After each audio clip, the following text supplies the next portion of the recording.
अस्सलाम everyone, welcome to डू station की एक और वीडियो के साथ हाजिर है। उम्मीद करता हूँ आप लोग बिल्कुल ठीक ठाक होंगे, एंजॉय कर रहे होंगे और सीख भी रहे होंगे। और मेरी जो एफर्ट्स हैं जी आपके लिए बेनिफिशियल होगी, फ़ायदा मंद होगी। इसी उम्मीद के साथ ये एक और वीडियो पे हाजिर है। हम कवर कर रहे हैं अपनी series HSC fundamental concept in HSC। तो बेसिकली जो इंपॉर्टेंट टर्मिनोलॉजी है उनको अंडरस्टैंड कर रहे हैं। तो उस सिलसिले में आज की वीडियो में हम देखेंगे कि आपकी जो इंसिडेंट की काजेज़ होती है वो क्या होती है। इमीडिएट काजेज़ आ जाती है, अंडरलाइंग काजेज़ आ जाती हैं और रूट काजेज़ आ जाती हैं। तो इन चीज़ों को आज डिस्कस करेंगे। बहुत इंपॉर्टेंट टॉपिक है, स्पेशली जब आप इन्वेस्टिगेशन वगैरह करते हैं इंसिडेंट्स की, तो उसमें इनको यूज़ कर रहे होते हैं। जितनी अच्छी अंडरस्टैंडिंग होगी उतना इफेक्टिवली आप काम कर सकेंगे।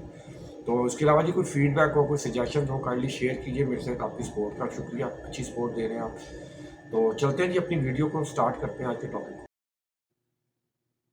वेलकम टू प्रेजेंटेशन, खुश आमदीद जी प्रेजेंटेशन में। आज हमारी जो सीरीज चल रही है HSC फंडामेंटल कॉन्सेप्ट्स इन HSC, तो उसका फोर्थ वीडियो है। तो हमने अब तक काफ़ी इंपॉर्टेंट जो है टर्मिनोलॉजीज वो कवर कर ली हैं। तो आज कुछ मजीद नई टर्मिनोलॉजीज को कवर करते हैं और सीखते हैं, अंडरस्टैंड करते हैं। जी इंट्रोडक्शन देखते हैं। जी हम देख रहे हैं कि हमने आइडिया कि जो HSC की फंडामेंटल कॉन्सेप्ट्स हैं उनकी अच्छी अंडरस्टैंडिंग होना, कॉन्सेप्ट्स का क्लियर होना बहुत इंपॉर्टेंट है HSC प्रैक्टिशनर्स के लिए, ताकि आप इफेक्टिवली जब फील्ड में प्रैक्टिस करते हैं तो उसको इफेक्टिव बना सकें और अपना जो रोल है वो अच्छे से प्ले कर सकें। तो लास्ट वीडियो में हमने इंसिडेंट्स की टाइप्स वगैरह को देखा था। तो आज जो है हम क्या देखते हैं, चलते हैं जी उससे उससे रिलेटेड ही ग्रुप है। ले जी आज के ग्रुप में इंसिडेंट से रिलेटेड ही है जी। काजिज क्या होती है इंसिडेंट अकर होने की, तो उसमें आपकी इमीडिएट काजिज आ जाती हैं, अनसेफ फैक्ट्स होते हैं, अनसेफ कंडीशंस होती हैं, अंडरलाइंग काजिज आ जाती हैं और फिर रूट काजिज आ जाती हैं। तो इनको हम डिस्कस करेंगे आज। ले जी अब पहले जो आपकी काजिज हैं इनको हम डिफाइन कर लेते हैं, डिस्क्राइब कैसे करते हैं जी ये देख लेते हैं। तो causes ILO International Labour Organization के मुताबिक the circumstances, actions, or the conditions that lead to an undesired event such as an injury, illness, or damage to the property or the environment, or the factors, conditions that can lead to accidents, injuries, or other adverse events. अब कैसे इसको understand करेंगे। अब जी हमें पता है कि जो हमारी एक जॉब होती है, कोई भी एक्टिविटी होती है, वो भी क्या होता है, वो एक सेट ऑफ इवेंट्स ही होता है जिसको हम सीक्वेंस में एग्जीक्यूट कर रहे होते हैं। तो उसके पीछे हमारे सर्कमस्टांसेस या एक्शंस ही होते हैं, लेकिन वो प्लान्ड होते हैं और वांटेड होते हैं। सिमिलरली इवेंट क्या होता है, इंसिडेंट क्या होता है, वो भी इवेंट ही है लेकिन वो अनवांटेड है, अनडिजायर्ड है। जो हमारी जॉब के इवेंट होते हैं, जो हम प्लान्ड होते हैं, वो हमारे डेलिब्रेट होते हैं। अब जो इंसिडेंट होता है वो एक ऐसा इवेंट होता है जिसके पीछे जो काजेज और एक्शंस होते हैं वो यूजुअली डेलिब्रेट नहीं होते, वो हमारी लापरवाही की वजह से हो रहे होते हैं। तो अब ये काज़ी जो ये 3 किस्म की हो सकती हैं आपकी, इमीडिएट काज़ीज़ होती हैं, अंडरलाइंग काज़ीज़ होती हैं और रूट काज़ीज़ होती हैं। अब इनको अंडरस्टैंड करते हैं। जी, अब इमीडिएट काज़ को देख लेते हैं, पहले इसको डिफाइन करते हैं। कहता है the direct and often most apparent factor that lead to an incident और एक्सीडेंट, और the direct factor that triggers the occurrence of the incident. अब ये क्या होती है? बेसिकली ये इमीडिएट काज़ वो काज़ होती है जो फाइनली आपका जो अनवांटेड इवेंट होता है या इंसिडेंट होता है, उसको एग्जीक्यूट कर रही होती है फाइनल स्टेज पे। ठीक है, तो उसको हम क्या कहते हैं, इमीडिएट काज कहते हैं। अब इसके की नोट्स क्या हैं जी। फर्स्ट ऑफ ऑल ये हम इमीडिएटली आइडेंटिफाई कर लेते हैं इसको, ये आइडेंटिफाइएबल होती है इमीडिएटली। फॉर एग्जांपल पानी गिरा हुआ है नीचे, कोई लिक्विड गिरा हुआ है, स्लिपरी हो गया एरिया, वर्कर गुजरा है वहां से तो उसका पाँव स्लिप हुआ और वो गिर गया। अब उसका पाँव स्लिप क्यों हुआ, क्योंकि वहाँ पानी गिरा हुआ था, उसकी वजह से एरिया जो है अब स्लिपरी हो गया था सर पे। तो आपकी इमीडिएट क्या आपको नजर आ रही है सामने कि पानी गिरा हुआ है, तो ऐसी काजेज को आप क्या कहते हैं, इमीडिएट काजेज कहते हैं। देन जी ये इनको आप इमीडिएटली आप रिमूव भी कर सकते हैं, यानी कि आपने पानी साफ कर दिया और उसके बाद जो है वो जगह साफ होगी तो आपको आपका जो हैजर्ड था, स्लिप का हैजर्ड, वो खत्म हो गया। अब ये सोल्यूशन टेम्परेरी होते हैं, क्योंकि पानी क्यों गिरा था, कहाँ से आया था, उसको अभी आपने ठीक नहीं किया। तो इसको आप इमीडिएट काज कहते हैं, जो आपको सामने नजर आ रही होती है। अब इसकी दो टाइप्स होती हैं, या तो ये अनसेफ एक्ट होता है जो आपके इंसिडेंट को फाइनली एग्जीक्यूट कर देता है, और या फिर ये आपकी क्या होती है, अनसेफ कंडीशन होती है जी। अब पहले अनसेफ एक्ट को डिफाइन कर लेते हैं। तो क्या होता है जी, unsafe act is an action or oversight that can lead to injury or illness and is typically the result of human error or behaviour. अब इसको कैसे अंडरस्टैंड करेंगे। तो बेसिकली कोई भी ऐसा अनसेफ काम जो वर्कर करता है जिसकी उसको इजाजत नहीं है, तो इस काम को आप क्या कहते हैं, अनसेफ एक्ट कहते हैं। उसके अलावा अगर वर्कर एक गलत अनसेफ काम देख रहा है, कंडीशन देख रहा है और उस पर एक्शन नहीं लेता और उसको इग्नोर करके आगे चला जाता है, तो ये भी अनसेफ एक्ट में आता है। यानी कि अगर आपकी कोई चीज आपने देखी वो खतरनाक है और आपने उसको एक्शन नहीं लिया, तो आप ये सारी चीजें किस में आती हैं, अनसेफ एक्ट में आती हैं। अब ये दो वजह से होता है आमतौर पे, या तो आप गलती से कर जाते हैं, ऐसा आपको पता ही नहीं था, आपको एहसास ही नहीं हुआ, पता ही नहीं चला, और या फिर ऐसा होता है कि आपका बिहेवियर ऐसा है, नेगेटिव बिहेवियर है, आप इन चीज़ों को इम्पोर्टेंस नहीं देते, अहमियत नहीं देते और आप इनको फ़ायदेमंद नहीं समझते, इसलिए आप इन चीज़ों को इग्नोर कर देते हो। तो इसकी एग्ज़ाम्पल्स देखते हैं जी। फॉर एग्ज़ाम्पल आपकी कंपनी के प्रोसीजर्स होते हैं, रूल्स बने होते हैं, आपको उनको फ़ॉलो करना होता है। लाइक स्मोकिंग, अब आपकी ऑर्गेनाइज़ेशन साइट पर स्मोकिंग मना है, ऑफ़िसेज़ के अंदर स्मोकिंग मना है, तो आप डेज़िग्नेटेड एरिया में आप स्मोक कर सकते हैं। अब हो सकता है आप नए आए हैं, आपको किसी ने ब्रीफ़ ही नहीं किया और आप साइट पे निकले और वहाँ देखा एक बंदा सिगरेट पी रहा है, आप भी वहाँ जाके पीने लग गए। तो हो सकता है आपको पता ही नहीं था, मिस्टेक हो गई। हो सकता है जी आपको पता है सब कुछ और आप जानते हो, तब चूँकि दूर है स्मोकिंग एरिया, आप कहते हो यार कौन देख रहा है यहाँ पर, चलो ये हम उधर ही लगा लेते हो। तो ये क्या अनसेफ एक्ट है। तीसरा ये आपका आपके पर्सनल प्रोटेक्टिव इक्विपमेंट आपको दिए जाते हैं। हो सकता है जी आपको एक ऐसा इक्विपमेंट दिया है, मास्क दिया, फ़िल्टर्ड मास्क है, उसको आपको बताया नहीं यूज़ कैसे करना है। दे तो दिया आपको, समझ रहे थे कि आपको आता है, तो आप उसको ठीक तरीके से यूज़ ही नहीं कर सके या आप उसको वैसे ही लेके फिर रहे हो साथ-साथ। तो दूसरा ये हो सकता है कि आपको दिया गया और आपको वो तंग करता है, आप उससे आपको कंफर्टेबल नहीं होता तो आप उसको उतार के रख देते हो। हेलमेट आप यूज़ नहीं करते, इस तरह की और चीज़ें हो सकती हैं। तो या तो आपकी लापरवाही होती है, मिस्टेक होती है और या फिर क्या होता है आपका बिहेवियर ऐसा होता है। हॉर्स प्ले करते हो आप साइट पर, वर्क की जगह पर, आपका ये अनसेफ एक्ट होता है, दूसरों से ठट्ठा करना, मज़ाक करना, इससे हादसा हो सकता है। ऑपरेटिंग इक्विपमेंट की साथ छेड़खानी करना या आपको चलाना नहीं आता फॉर एग्ज़ाम्पल। अब इसमें क्या है जी आपको गलती से दे दिया उन्होंने, उन्हें भी आइडिया नहीं हुआ मैनेजमेंट को, उन्होंने आपको इक्विपमेंट दे दिया जिसकी आपको ट्रेनिंग ही नहीं है, आपको चलाना नहीं आता और आप चलाना शुरू कर देते हो उसको। अब ये भी आपका ये अनसेफ एक्ट है, ठीक है? इसी तरह आपको इक्विपमेंट दिया जाता है, आप उसका गार्ड लगा हुआ उतार के रख देते हो। यार ये आपको तंग कर रहा है, नज़र नहीं आ रहा आपको, पीस नज़र नहीं आ रहा, कोई मसला कर रहा है। तो ये क्या है, ये आपके बिहेवियर की वजह से ये भी अनसेफ एक्ट में आता है। आप शॉर्टकट्स लेते हो, फॉर एग्ज़ाम्पल आपको कहा गया है कि जनाब ये पूरा प्रोसेस है आप इलेक्ट्रिकल वर्क कर रहे हैं तो टेस्टिंग करने का ये एक प्रोसेस है, स्टेप ए बी 1 2 3 4 5। आप कहते हो यार मेरा तो 10 साल का तजर्बा है, ये कौन करता है यार, बच्चे करते हैं, नए लोग करते हैं। आप जनाब डायरेक्टली उसको सीधा वो जिस तरह के जुगाड़ लगाते हैं, जुगाड़े लगा देते हो और सीधी 2 तारे पकड़ के टेस्टिंग शुरू कर देते हो। तो ये भी क्या अनसेफ एक्ट है। देन जी आपको सेफ्टी वार्निंग्स मिलती है छोटी-मोटी, नियर मिसेस की शक्ल में हो सकती हैं या अदर होती हैं। आप कहते हो यार ये मसला कोई नहीं है, ये तो होता रहता है, चलता रहता है, ये तो रूटीन का हिस्सा है। 10 साल हो गए मुझे आज तक कुछ नहीं हुआ। तो लेकिन वो अगली दफ़ा हो सकता है 11वीं दफ़ा को कुछ हो जाए। तो इसलिए ये सारी चीज़ें किसमें आती हैं? अनसेफ एक्ट में आती हैं। ले जी, अब देखते हैं जी अनसेफ एक्ट्स होते क्यों हैं? तो जी सबसे पहले आता है जी इनकॉम्पिटेंसी, वर्कर इनकॉम्पिटेंट है। अब इनकॉम्पिटेंसी क्या होती है? कम से कम 4 चीज़ें जो वर्कर के पास होनी चाहिए। नॉलेज होना चाहिए, केट कैसे आप इसको मेमोराइज़ कर सकते हैं। सबसे पहले जी एप्रोप्रिएट नॉलेज होना चाहिए रेलेवेंट टू द जॉब और एक्टिविटी, ठीक है? वो अप टू डेट होना चाहिए। देन जी उसमें एबिलिटी होनी चाहिए कि वो जो काम आप उससे करवाना चाह रहे हैं, उसे कर भी सकता है। फॉर एग्ज़ाम्पल मैनुअल हैंडलिंग है, आप एक वर्कर है, मेरे जैसा कमज़ोर वर्कर है, आप उसको जनाब हैवी लोड दे देते हैं उठाने के लिए, वो 5 केजी से ऊपर उठा नहीं सकता, तो वो अपने ही पाँव तोड़ लेगा। देन जी ट्रेनिंग होनी चाहिए एप्रोप्रिएट वर्कर के पास रेलेवेंट ट्रेनिंग। आप वर्कर को एक ऐसा गैजेट दे देते हैं, वो इंजीनियर आदमी है जनाब, बहुत बड़ा इंजीनियर है, उसने टॉप किया था। आप उसको गैस टेस्टर दे देते हैं या कोई ऐसा पीपी दे देते हैं जिसके टेक्निकल है, उसकी स्पेशलाइज्ड नॉलेज चाहिए। वो बेचारा लेके फिरता रहेगा, उसे पता नहीं वो गलत यूज़ करता रहेगा, ठीक है? तो ट्रेनिंग करवाना वर्कर को बहुत ज़रूरी होता है, विदाउट ट्रेनिंग जो है वो भी इंसान इनकॉम्पिटेंट होता है। देन जी आपका एक्सपीरियंस होता है। जैसे-जैसे आप जॉब शुरू करते हैं, वक़्त गुज़ारते हैं, तो वक़्त के साथ आप जो है चीज़ें सीखते हैं और आप अवेयर हो जाते हैं तमाम फंक्शंस के बारे में, फैक्टर्स के बारे में जो नुकसानदेह हो सकते हैं। तो ये चीज़ें किसी भी इंसान को कॉम्पिटेंट बनाती हैं। देन जी फिफ्थ फैक्टर होता है जो the one of the most important होता है। वो होता है जी रिस्क परसेप्शन। अब रिस्क परसेप्शन क्या होती है? ये बेसिकली आप ये समझ लें जैसे-जैसे आपका एक्सपीरियंस बढ़ता है, तो वक़्त के साथ जो आपकी खतरा भाँपने की सलाहियत होती है, वो भी बढ़ती है। लेकिन ये हर शख़्स से मुख्तलिफ होती है। कुछ लोग 10 साल के बाद उनका रिस्क परसेप्शन का लेवल अलहदा होता है और कोई एक दूसरा शख़्स है उसका 5 साल के बाद उससे ज़्यादा रिस्क परसेप्शन, तो ये नेचुरल होता है। तो इसको रिस्क परसेप्शन कहते हैं, खतरा भाँपने की सलाहियत और ये आती है आपको with experience with passage of the time, जैसे-जैसे आप जॉब करते हैं। तो ये इसको कॉम्पिटेंसी कहते हैं। अगर कॉम्पिटेंसी में वर्कर की कमी होगी तो उससे भी वो अनसिलेक्ट कर सकता है। देन आ जाता है जी आपका इम्पल्सिविटी आ जाती है और ओवर कॉन्फिडेंस आ जाता है। ये बहुत बड़े मसाइल हैं। अभी एक यंग वर्कर है, तो वो बड़े मोटिवेटेड होते हैं, एनर्जी बहुत ज़्यादा होती है, उतना एक्सपीरियंस नहीं होता, नॉलेज नहीं होता, चीज़ों का पता नहीं होता कि कौन-सी चीज़ कितनी खतरनाक है। उसको ज़रा-सा आपने किसी ने कह दिया ना कि यार कि यार ये तुम नहीं कर सकते फ़र्ज़ के मिसाल, वो बेचारा परेशान हो जाता है कि यार ये मुझे क्या कह दिया। और वो ये साबित करने के चक्कर में कि जनाब मैं तो ये कर सकता हूँ, तो वो गलत काम कर सकता है।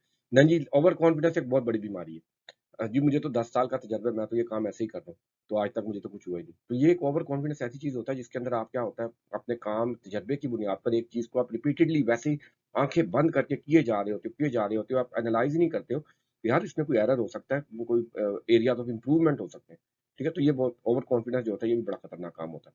तो इसकी वजह से अनसेफ इफेक्ट हो सकता है। देन जी डिस्ट्रैक्शंस हो सकती हैं, लैक ऑफ फोकस हो सकता है। आप ऐसे एरिया में काम कर रहे हैं, नॉइज़ बहुत ज़्यादा है, हो सकता है आप सुन नहीं सके कोई चीज़, आप यकदम कोई ऐसी इम्पल्सिव नॉइज़ आई, आपका ध्यान उधर गया, इधर कोई इंसिडेंट हो गया, तो डिस्ट्रैक्शंस वगैरह हो सकती हैं। देन जी फिजिकल और मेंटल फटीग हो सकती है, जी ना वर्कर थका हुआ है बहुत ज़्यादा, स्ट्रेस बहुत ज़्यादा ले बैठी है, अब कब 2 दिन से सोया ही नहीं, ठीक है? तो इस वजह से हो सकता है। देन पीयर प्रेशर और सोशल इन्फ्लुएंस, ये भी बहुत ये क्या आप समझ लें कि ये बहुत बड़े फैक्टर होते हैं। पीयर प्रेशर क्या होता है, आमतौर पर ये यंग वर्कर जो होते हैं उनके ऊपर ज़्यादा असरअंदाज होता है। पीयर प्रेशर ये होता है कि आपके जहाँ पे वर्क एरिया होता है वहाँ पर एक ग्रुपिंग ग्रुपिंग हुई होती है हर जगह पर ना, तो सीनियर जूनियर का चल रहा होता है। तो उसमें क्या होता है, ग्रुप्स बन जाते हैं, जैसे हम देखते हैं शॉप्स वगैरह पर उस्ताद जी होते हैं और उसके बाद उसके साथ छोटा होता है। तो इसी तरह बड़ी वर्क साइट पर भी आपके जो सीनियर लोग होते हैं, तो आप एक वर्कर नया आता है, वो देखता है दाएँ-बाएँ, वो चाहता है कि वो भी फटाफट उनके साथ एडजस्ट हो जाए, ठीक है? तो वो एडजस्ट होने के चक्कर में जो वो कहते हैं वही मानता है, जैसे वो करते हैं वैसे ही करता है, ठीक है? तो वो उसमें फिर उसके लिए ख़्याल करना मुश्किल हो जाता है यंग वर्कर के लिए कि वो ठीक कर रहे हैं या वो गलत कर रहे हैं। हो सकता है वो इंटेलेक्चुअली देख रहा हो यार ये गलत काम है, लेकिन अब उसको वो प्रेशर के अंदर आके कि यार ये सब कर रहे हैं तो चलो यार मैं भी ऐसे ही करता हूँ। तो इसको इन्फ्लुएंस कहते हैं, पीयर प्रेशर कहते हैं। अब इसकी इसके फर्दर एग्जांपल अब एक्सपीरियंस लोग भी इसमें आ जाते हैं बात बात। फॉर एग्जांपल आप एक सेफ्टी ऑफिसर है या सुपरवाइजर है बेचारा, वो बड़ा अच्छा काम जानता है, कर रहा है, लेकिन वहाँ पे जिस साइट पे वो उसको डेजिग्नेट किया गया है, तो वहाँ पर हो सकता है कि वो जो मैनेजर वगैरह या मैनेजमेंट है, वो बड़ी वीक है और वो इतना ज़्यादा फोकस नहीं कर रही। तो अब वो क्या होगा, ऑब्वियसली वो एज़ ए सुपरवाइजर वो हो सकता है कि वो बजाय इसके कि उसका कोई हल निकाले, मुश्किल होता है हल निकालना, तो वो क्या करे, वो कंप्रोमाइज़ कर ले और जैसे मैनेजर या मैनेजमेंट कह रही है उसी तरह ही चलना शुरू कर दे, तो ये सारे पीयर ग्रुप प्रेशर की मिसालें होती हैं। इससे सोशल इन्फ्लुएंस भी होता है। सोशल इन्फ्लुएंस ये होता है कि यार आपकी सोसाइटी के अंदर कोई कुछ चीज़ों को बुरा समझा जाता है, कुछ चीज़ों को अच्छा समझा जाता है, ठीक है? अब आप एक ऐसी तबके से बिलॉन्ग करते हैं, हो सकता है कि जो जिसमें कुछ चीज़ें ऐसी हैं जो कि मेजॉरिटी ऑफ द सोसाइटी है उसे पसंद नहीं करती। तो अब आप आके उसको फिर क्या करते हैं, उस चीज़ को हो सकता है आप अवॉइड करना शुरू कर दें, ठीक है? उसको फ़ॉलो ना कर सकें सही तरीके से। तो ये चीज़ें आ जाती हैं इसमें। तो इस वजह से हमसे इफ़ेक्ट्स होती हैं। तो कैसे बचाया जा सकता है जी? सबसे पहले प्रॉपर ट्रेनिंग करवाएँ, सुपरविज़न दें। वर्कर्स को ट्रेन किया जाए और एप्रोप्रिएट सुपरविज़न दी जाए, नोटिस किया जाए कि ये चीज़ें हो रही हैं या नहीं हो रही। उसके बाद ही सेफ्टी को एनकरेज किया जाए, कमिटमेंट दिखाई जाए। उसके बाद जो आपकी प्रोसीजर होते हैं, उनके ऊपर आप डिसिप्लिनरी एक्शन लें, रिवार्ड्स एंड जो होता है रिकॉग्निशन दें। अगर कोई अच्छे वर्कर काम कर रहे हैं, सेफ्टी फ़ॉलो कर रहे हैं, उन्हें रिवार्ड्स दें, उनको एप्रिशिएट करें और अगर कोई फ़ॉलो नहीं करता तो डिसिप्लिनरी एक्शन लें, उनके खिलाफ कार्रवाई करें।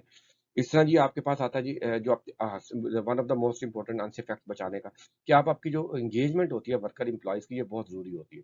जैसे-जैसे आप वर्कर्स को इन्वॉल्व करते हैं, जिस हद तक इन्वॉल्व करते हैं अपने एचएससी के मैटर्स के अंदर, उतनी ज़्यादा वो ओनरशिप लेते हैं। जितनी वो ओनरशिप लेंगे, उतना चीज़ों को अंडरस्टैंड करेंगे और खुशी से उसको इम्प्लीमेंट करने की कोशिश करेंगे। जी, अब डिफाइन करते हैं कि अनफिट कंडीशन क्या होती है। तो पहले इसकी डेफिनिशन देख लेते हैं। कहता है situation or circumstance that has the potential to cause harm, injury or illness and is the typically related to the work environment, equipment or the material.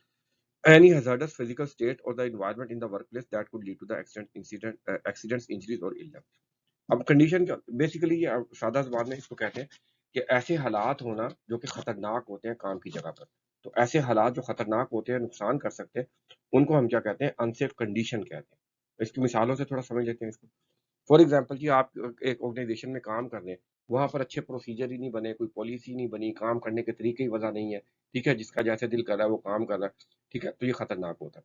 Then जी आप हैज़ार्डस केमिकल और सब्सटेंसेस को देख रहे हैं। अच्छा अब आप हैज़ार्डस खतरनाक जो मादे होते हैं, केमिकल्स वगैरह होते हैं, उनके साथ आप डीलिंग कर रहे हैं और आप उनको बिल्कुल सेफ्टी के साथ कोई आपने प्रोसीजर नहीं बनाया, कोई प्रोटोकॉल नहीं बनाया, कोई सेफ्टी नहीं दी, जहाँ दिल किया वहाँ रख दिया, धूप में रख दिया, छाँव में रख दिया। तो इस तरह की चीज़ें ये खतरनाक हो सकती हैं, ये खतरनाक कंडीशंस पैदा करती हैं। देन जी आपके पास लाइटिंग और वेंटिलेशन है। फॉर एग्जांपल आप ऐसे माहौल में काम कर रहे हैं, लाइटिंग कम है, तो आपके लिए खतरनाक हो सकती है, किसी चीज़ से टकरा सकते हैं, गिर सकते हैं, कोई चीज़ टकरा सकती है आपसे। देन जी वेंटिलेशन आप ऐसी जगह पे काम कर रहे हैं, प्रॉपर वेंटिलेशन नहीं दी हुई वहाँ पर, तो वहाँ पर आपको जो साँस का मसला हो सकता है या क्या सफोकेशन वगैरह हो सकती है।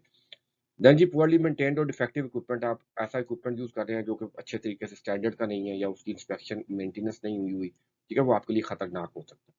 तो इस चीज़ को आप क्या कहते हैं?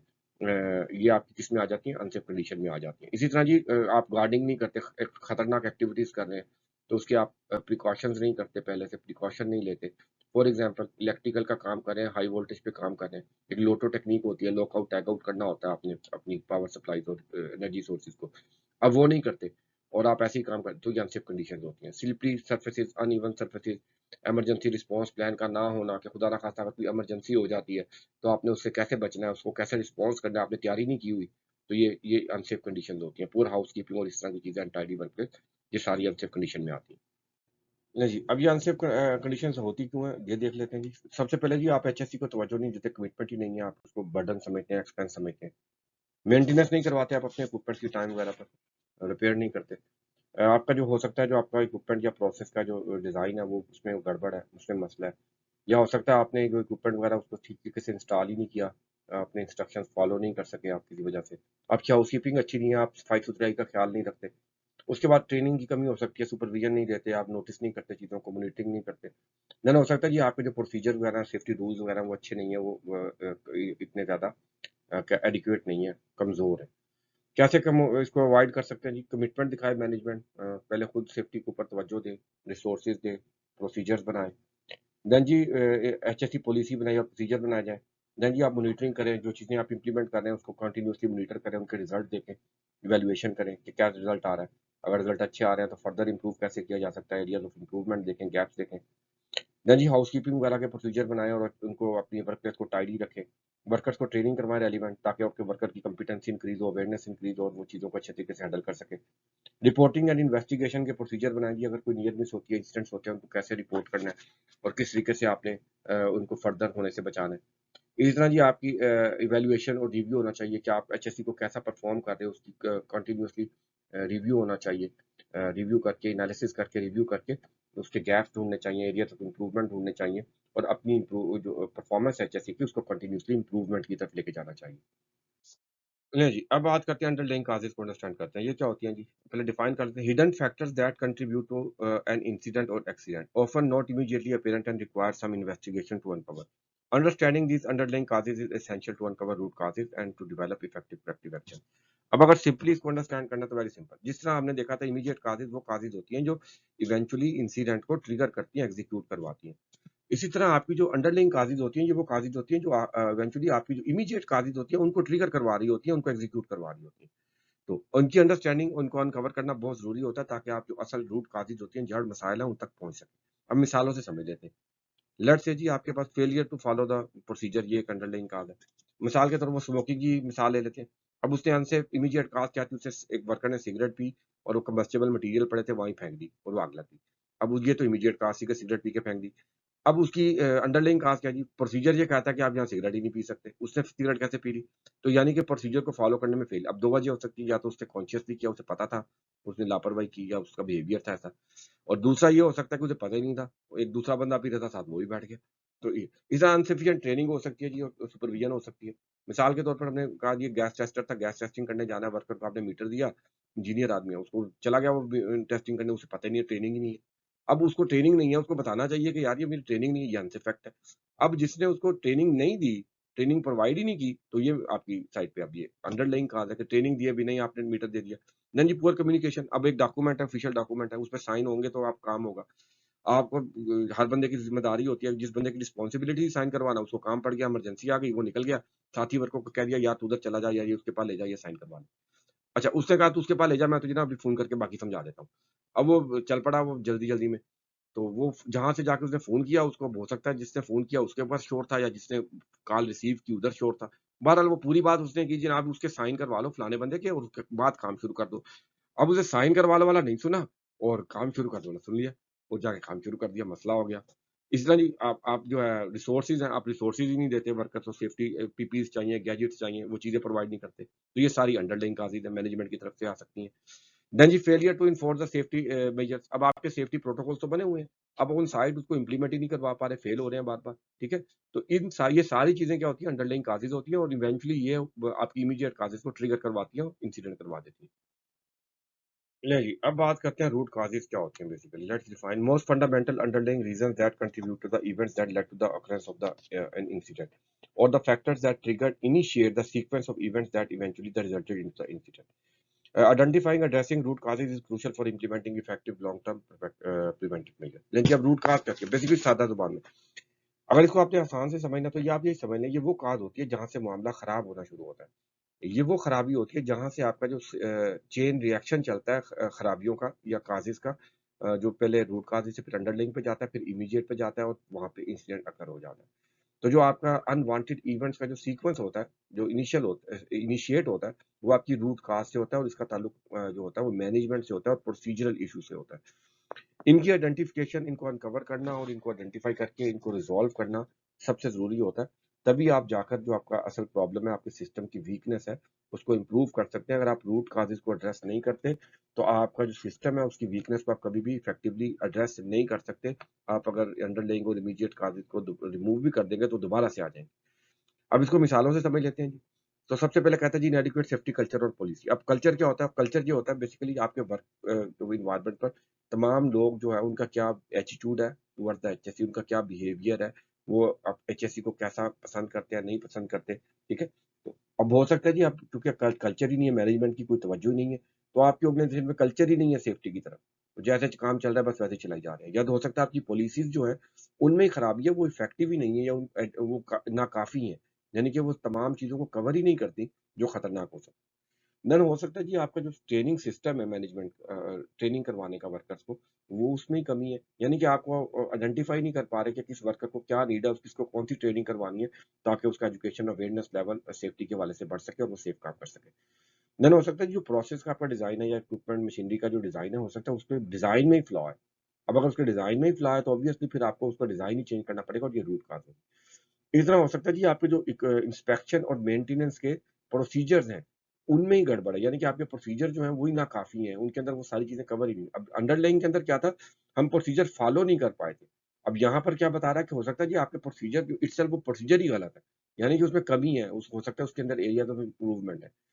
देन जी कहते हैं जी इफेक्टिव कम्युनिकेशन के मेथड प्रोसीजर ही नहीं है आपके। फॉर एग्जांपल जिस तरह वो हमने वहाँ पर बात की, वो मोबाइल यूज़ कर रहा था, वो हो सकता है मोबाइल साइट्स पर जो है वो इफेक्टिव कम्युनिकेशन मेथड नहीं है। उसमें शोर आ सकता है, उसमें सिग्नल जा सकते हैं, ठीक है? तो इस तरह तो हो सकता है आपकी जो कम्युनिकेशन के मेथड या प्रोसीजर है, वो ठीक नहीं है। तो आपने देखा रूट कॉजेज़ जो होती है बेसिकली ये प्रोसीजरल होती हैं और ये मैनेजमेंट लेवल पे होती है और इनको अनकवर करना और एड्रेस करना मोस्ट इम्पोर्टेंट काम होता है।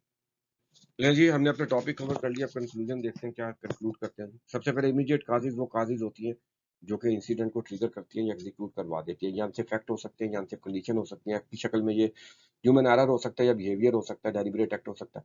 देन ये अनसेफ कंडीशन होती है, फिजिकल सर्कमस्टांसेस या ऐसी कंडीशन हालात होते हैं, जो खतरनाक होते हैं, कम लाइट हो सकती है, स्लिपरी फ्लोर वगैरह हो सकता है, जिनकी वजह से इंसिडेंट अकर हो जाता है, ट्रिगर कर जाता है।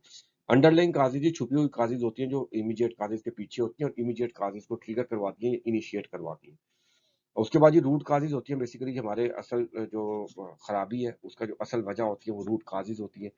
बेसिकली ये वो काज़ेज़ होती हैं जो जितने भी हमारे अनवांटेड इवेंट्स इनिशिएट होते हैं या काज़ेज़ जितनी भी काज़ेज़ हैं उनकी, वो जो इनिशिएट होती हैं, वो रूट काज़ेज़ की वजह से होती है, उनकी वजह से ट्रिगर होती हैं। और उसके बाद वो सेट ऑफ सीक्वेंस जो होता है वो चलता है पूरा और आखिरकार इंसिडेंट हो जाता है। अगर हम अपनी वर्क प्लेस पर अपनी सेफ्टी को और इंसिडेंट्स को जो है अवॉइड करना चाहते हैं, दोबारा उनकी रिअकरेंस रोकना चाहते हैं, तो हमको लाज़िम है कि जी हम अपनी रूट काज़ेज़ को अनकवर करें, उनको अनकवर करके उसको एड्रेस करें।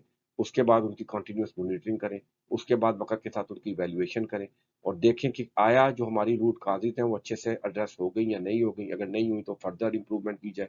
अगर हो गई हैं तो फिर देखा जाए और कौन से फर्दर एरियाज़ ऑफ इम्प्रूवमेंट हो सकते हैं, ताकि हम अच्छे तरीके से अपनी जो इंसिडेंट्स हैं उनको स वर्क साइट पे रोक सकें।